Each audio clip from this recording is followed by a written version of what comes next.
Jadi cerita yang Perdana Menteri nak sebut dalam Malaysia Madani ni, soal kesejahteraan rakyat, ni kita tumpuan kita. Di Kedah, kita tumpukan, kita nak sejahterakan rakyat di Kedah. Kita nak bina dari segi keseimbangan, kan? Kita nak rakyat ni hidup dalam keadaan seimbang. Rakyat di Kedah ni. Kita nak pastikan rakyat kita ni punya keyakinan diri. Kita nak tanam dalam jiwa rakyat negeri Kedah ni, dia kena ada keyakinan dalam diri dia bahawa dia boleh maju. Kalau Selangor boleh maju, dia boleh maju. Kalau Pulau Pinang tak boleh sibuk nak ambil Pulau Pinang lah.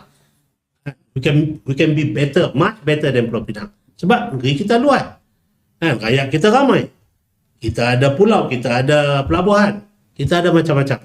Kita jauh lebih baik daripada Pulau Pinang dari segi potensi. Saya sebut dari segi potensi.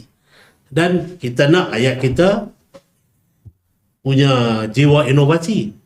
Sebab tu Perdana Menteri tekankan soal dalam Madani ini, prinsip Madani salah satunya adalah daya cipta, kebolehan untuk mencipta, menghasilkan sesuatu. Dan saya rasa dari segi keupayaan orang Kedah ni untuk mencipta, menghasilkan ini bukanlah benda baru.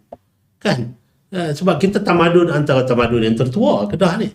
Dan kita boleh mencipta macam-macam benda dengan keupayaan yang kita ada dan dengan peluang yang kita ada dan dengan sokongan daripada kerajaan di peringkat pusat melalui Sejati Madani dan sebagainya. Dan sekarang ni pula ada pula saya difahamkan oleh ICU, kerajaan dah mula tahun ini insya-Allah program